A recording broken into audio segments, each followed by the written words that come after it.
waking up. Sadie's not getting a nap. You're waking up. We're waking up the world today. Soul Center is awake, alive, and thriving.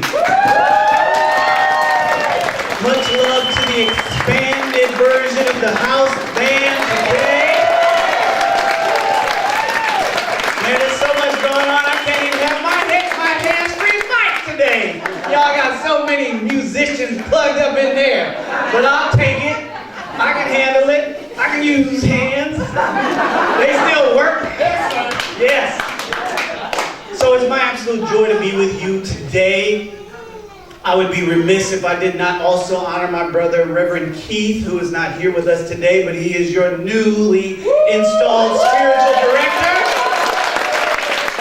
So I know you guys are ready. He's going to be calling you forward to your divine role in the building of this community. So I know that you are ready, aren't you, Soul Center? Yes. All right. This is just more excitement for me to be with you. I know that we're celebrating your expansion. We're celebrating our expansion as a community as the theme of the month, right? So when I look over there at that band, and I've seen that band with 3 people, I've seen that band with 4 people, but now we got 1, 2, 3, 4, 5, 6, 7 people in the band. Right? We look for the things that we're looking for, right? 8, oh, Ray comes and goes all the time. We got 9, oh yeah, we had our background singer, Raina, who is running around here with the baby. I just saw her. So it's even more than I saw. Should have been counting earlier. But we start thinking about the things that we are looking for, and we start thinking about the things that are all around us. There's so much going on in the world today that even to just pick one thing, you could spend your whole day talking about water. Just thinking about the challenges of water, the very significant challenges that we had in the Montecito area with the mudslides, the water. We can talk about the water in regions who are struggling to find it, to discover it.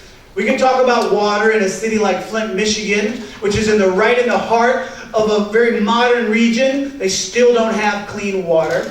We can talk about what's happening to our beaches and our oceans.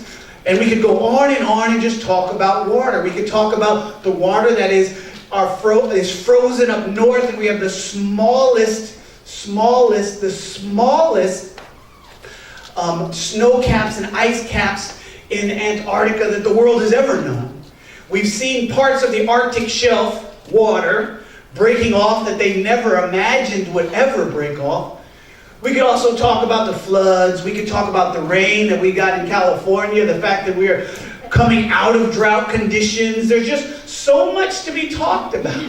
We can talk about the water that's falling from the eyes of loved ones who are dealing with the transition of other loved ones. We can talk about the water that's falling from the eyes of people who are celebrating great and powerful and wonderful experiences. There is no one side to this one thing, and yet I'm still only talking about water. And that water is what we're made of. So if I'm talking about water, who else am I talking about? Or use the personal version. Me! It's okay to be focused on yourself once in a while. We're talking about ourselves. We're talking about us. And so, as I mentioned, the theme of the month is wrapped around the expansion, our expansion, and your expansion. Notice that your expansion doesn't happen without our expansion. It's one of the fun things about the English language. You can pretend that a word does multiple things at the same time, but if you go to another language, it doesn't exactly work that way. So we have fun with the English language, and we recognize that anything that happens in your world is happening in our world. Anything that happens in your life is happening in our life, because you cannot spell the word your without the word our. Everybody's paying attention today. So when I started, You know, whenever I come to Soul Center, I'm always excited, and I'm always under the pressure of the time clock to figure out what my sermon topic is going to be. What am I going to talk about? And I've got to get it to Patricia so she can get it out to you guys, because you're not coming if I don't give it to you. It's not true. This is your home. You're coming, right? Right. All right. So as I started to come up with the theme and let it flow through me, what initially came forward was, what you are waiting for is waiting for you. And apologies, Patricia, come to find out, that wasn't the end of it. That's not the end of the sermon topic today. But let's just talk about waiting for a moment, and then I'll give you the addendum. What are you waiting for? Whatever that is, whatever those other things are. So many of us play a waiting game. There are different aspects in our life that we're told that wait. Kids, they're not going to stop telling you to wait until you're a little bit older. That's going to happen until you get a little older. Yeah, parents, you're on the spot. But that's one of the things we were told for a long time, right? When you get a little older, then you don't have to wait anymore. You know, when you start talking about getting married, sometimes they tell you to wait a little longer to get to know that person. When it's time to buy a house, some people are just waiting. I need to get certain things in line before I buy a house. I want to get a few things together before I get into a relationship. I want to wait, right? I want to wait before I travel to a new country.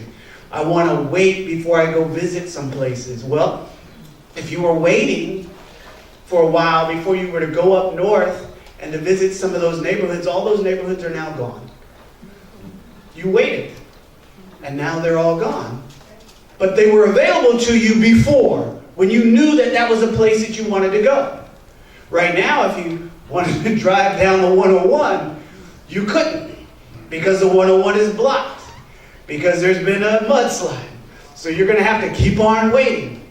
In some cases, the things that we are waiting for, there is absolutely no reason to truly wait. A lot of times, I think about writing a book, and the book is entitled, When Monday Never Comes. I am a person who, for a significant part of my life, maybe even probably last week too, it's true, has always said, I'll do it on Monday. I can't tell you how many times Monday never came. I'm going to do it on Monday. I just didn't do it. I'm going to stop eating chili cheese fries on Monday. I'm going to go to the gym on Monday. I'm going to call him on Monday. But on Sunday, he made his transition. He wasn't there for me to call. On December 22nd, 2017, 3 days before Christmas, my grandmother, Janetta Mitchell, Grandma Sugar, made her transition. I had a very long life with her, 43 years. She made her transition at 89. She just had her 89th birthday on September 20th. We had a party. So we had a great time with her. I saw her a few days before that, maybe about a week and a half before that. And I had been visiting more frequently than before because we knew that she just wasn't the same person that she once was. Her body was changing, and this is a part of this journey that we call the human experience. And just the other night, I was watching a show called The Crown. Anybody watch it? Yes. And I was watching the episode where Winston Churchill is having an artist paint him.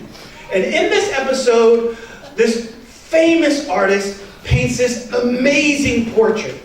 The only problem that happened in this was Winston Churchill's near the end of his life. He's not a strapping young chap.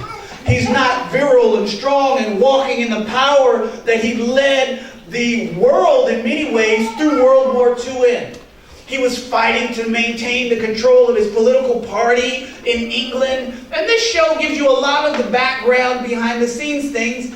And apparently, he didn't really like the picture. Mostly because it showed him exactly who he was in this now moment at this point in time.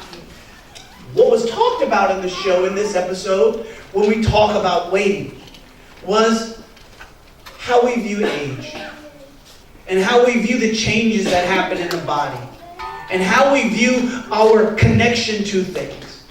And he really did not honor his body anymore. He actually, what was revealed in the show at least, had begun to revile it. He didn't like his body anymore because it didn't look the way it did. He wanted the painter to paint a surreal version of himself. Don't paint reality. Paint something more. People don't want to see reality. Except in art, he learned a lesson that there's always something more when an artist truly captures reality. And so we start looking at the things that we're waiting on. And I really want you to capture within yourselves, what is the impetus for your waiting? Some of you are waiting to go to that doctor's appointment.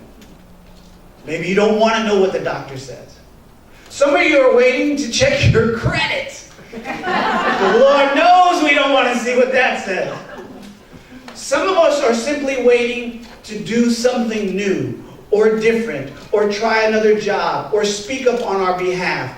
We are having this powerful movement of the divine feminine, of women in our world, where they're not waiting any longer, where they're speaking up, where they're telling the truth about their circumstances, where women are helping us men have a greater understanding of who you are, and unfortunately some men are going to have to be kicked in the derriere to wake up. It's just going to have to happen because, you know, some of them are sitting down. They've been sitting in those seats so long. It's going to take a kick to get them up out of that seat. It's going to take some loss, some apparent loss of power or prestige, or even in some cases, unfortunately, because you haven't loved enough to make the changes, they're going to have to use fear to get you to make the changes. And there's always a conversation of, do you want to be loved than feared? We're feared. We don't want to be feared. We want to be loved because love has no limits. At some point, fear is going to burn out, just like your adrenal glands. When you're motivated, at some point, it fizzles out. But love never fails. Even when love is just, when you just say, because of love, I'm going to try. Understand, once you try, love has succeeded because it has moved you along the way. You are no longer stagnant or stuck where you once were. So what are you waiting for? For me, I had to decide as I entered into my 43rd year of life that I was going to stop letting Mondays come and go. And so I've had, I've had the honor and responsibility of taking care of my own body. It sounds funny to say.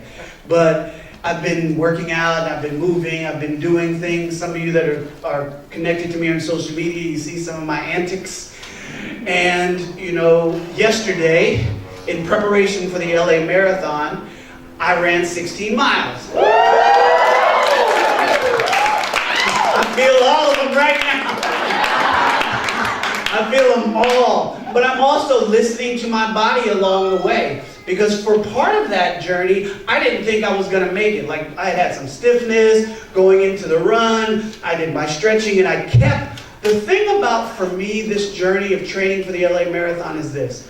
I can't skip my long runs. If I skip anything, I could skip a sprint, I could skip a middle distance. But in training for a marathon, for a distance, and setting a goal like I have to get my long runs in. It doesn't matter what the weather is. Last Sunday, it was 80 degrees at the beach when I started my run. I had an early morning meeting. God bless the practitioner corps. So I had to start my day a little later, and it whooped me good. But today, or yesterday, while I was going on this journey, I had some tiredness and a little bit of stiffness, but I was able to do even better. So my journey and my focus was right. I stopped waiting, so when I began this training back in November, I'm seeing this success, I'm seeing the growth, I'm seeing also the subtraction, I'm seeing the changes and the transformation that is taking place. So earlier I said, Patricia, sorry I didn't give you the whole talk title. And so we talked about waiting. What you're waiting for is waiting for you. This is a spiritual principle. I just don't like how it fully languaged, because it's not a complete spiritual principle. Because the thing that you are waiting for is waiting for you, because it can't do it without you. That painting doesn't get painted without you.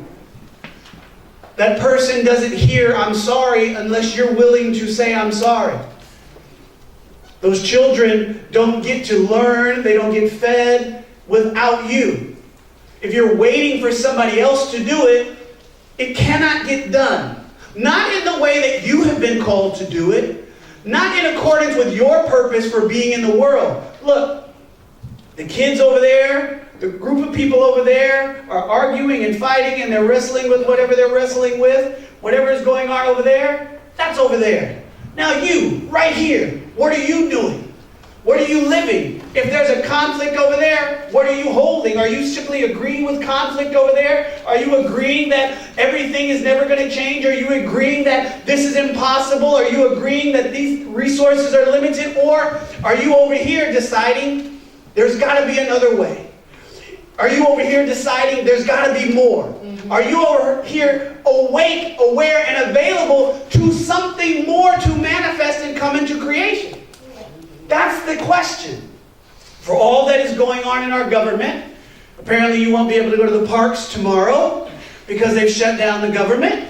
For all that is going on in our country, for all that was marched about yesterday, for all that has been marched about for centuries in this country, let's be clear, this isn't a new thing. We're continuing a tradition of what we're called to do, to be engaged and to be activated in our own lives.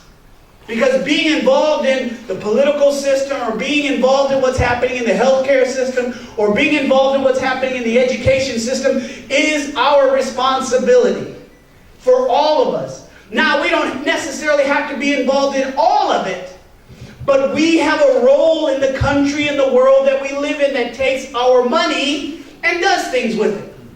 It builds roads, it builds bridges, it launches missiles, it launches bombs, it builds aircrafts, it builds schools, it does AIDS research, it does cancer research.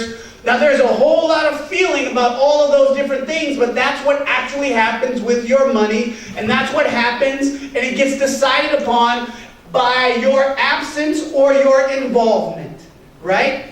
Now this isn't about choosing a political party, it's about deciding that you're going to be engaged in your country and your world, and then to recognize that you are part of it, whether it is by your absence or whether it is by your engagement.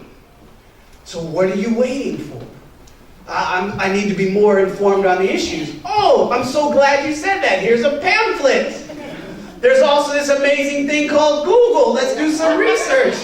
And no, we don't believe the first one at the top and just assume that it has all of the answers. Please go down the page a little bit. But it's not just about what you're waiting for and what's waiting for you. It's beyond that. Stop waiting.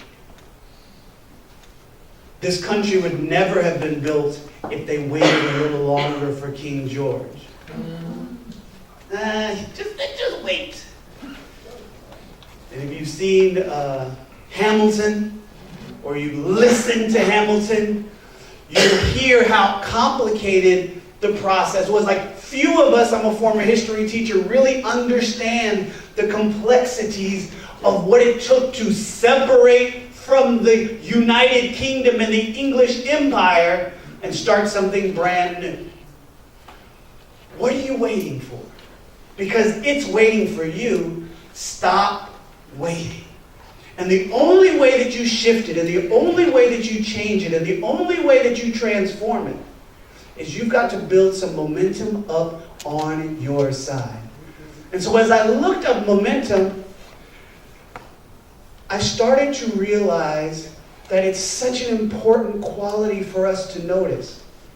So momentum, pardon my physics, I took the class, was a great teacher, but I don't remember it all. It was in high school. Its momentum is the mass and the velocity, right? And so sometimes it feels like the mass, the thing is so big. And we're worried about trying to get it done so fast. But the one thing that is constant about velocity is if you don't move, is if you don't step out, nothing changes. Nothing in this world changes. Our LGBTQ community doesn't get more support and cared for and appreciated if somebody doesn't step out and stand up for them. Because there's such a small group of us in the overall scheme of things, most people will just ignore them. It's kind of like having some smears on your windshield. You're okay with it as long as it doesn't break your view. But if it breaks your view, you'll get out there and do something about it. But as long as what's happening with human trafficking doesn't get in my way, I guess I'm okay with it? No. You're not, and at the core of your being, you know the truth of who and what you are. So stop waiting. Now, no, this is not a message to call out and tell you to join every organization and to add yourself to every listserv so you can have more emails to ignore. This is just to answer the calling upon your heart. You see, Jessica and Patricia 4 years ago answered the calling upon their heart. And now you have a spiritual home to come to.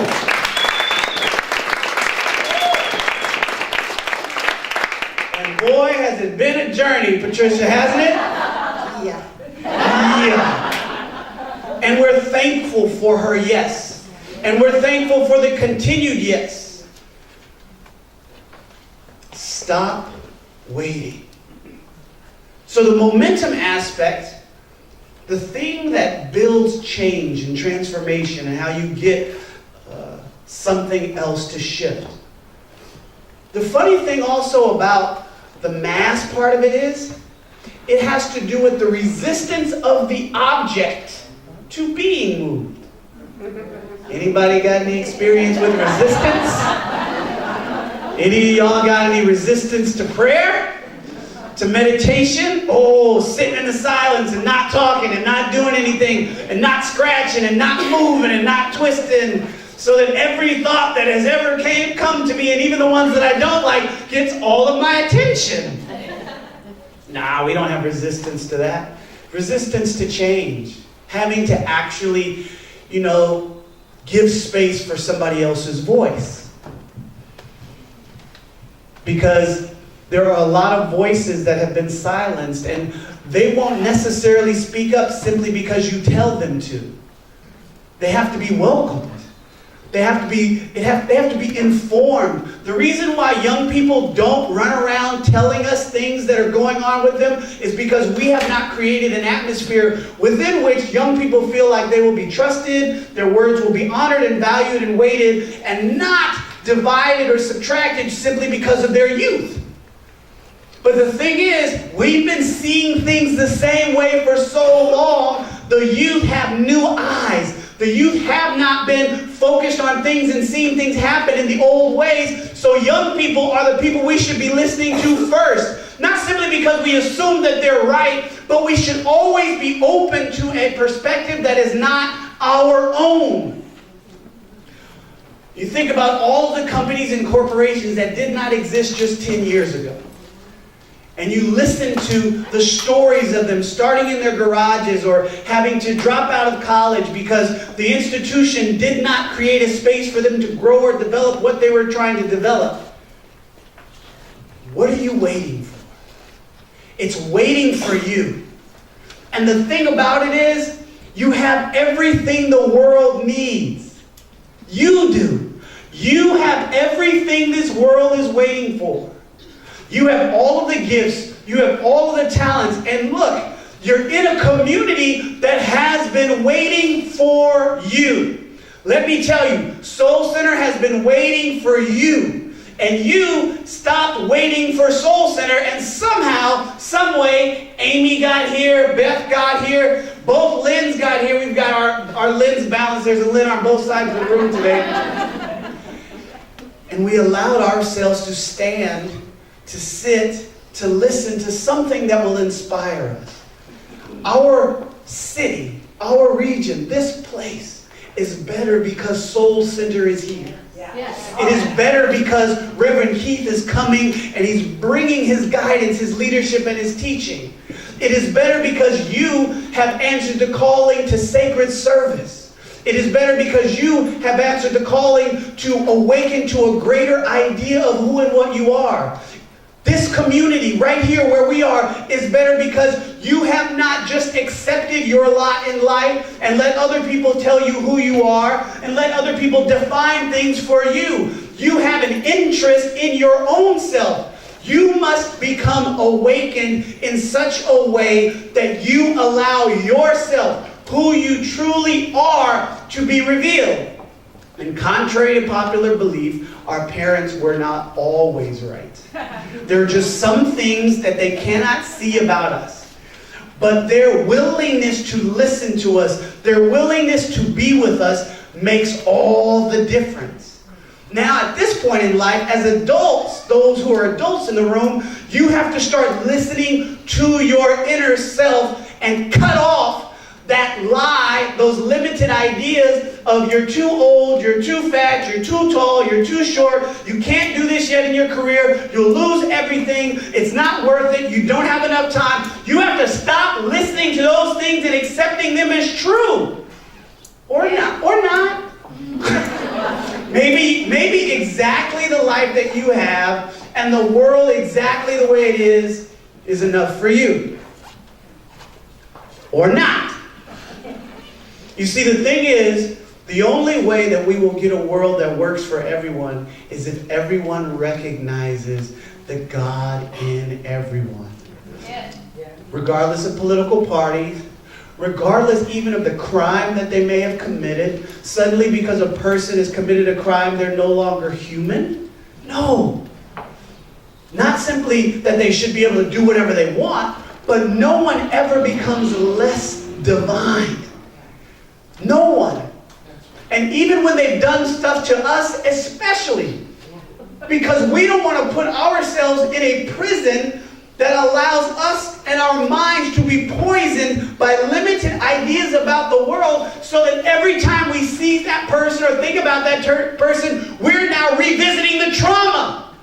We have to take hold of our own lives and recognize that what they did to me was horrible, what I endured was unforgivable, and yet I am filled with the quality and the capacity to forgive the unforgivable. Yeah. Until you realize that part of yourself, you will be someone else's prisoner. And they don't even think about you anymore. Whether it happened in high school, whether it happened on your old job. Here's the thing. It takes one step. What's tomorrow? Monday. Yeah, we're back to that. Tomorrow, this is what you are called to do. There are 24 hours in tomorrow. One thing, just one thing tomorrow. One phone call that you said that you've been meaning to make. One place that you said that you've been meaning to go. One task that you've said that you've been meaning to accomplish. Yeah, you can go in the garage and take care of that. One person that you need to explain yourself to. One person that you need to let know how you really feel. One person that you need to say I love you to. One person with whom your history, you just want to tell them none of it matters. Because Tuesday will come. Tuesday always comes. Like I said, Mondays never come because Monday is the day when all of these things were listed and they were supposed to happen. And somehow Tuesday seems to come before Monday because those other things just didn't happen. But right now, it's Sunday. We've got Monday. Is Monday coming? Yes. Can you think of a thing right now for your Monday? If not, I'll give you one. You can have one of mine. Can everybody think of something for tomorrow? Yes.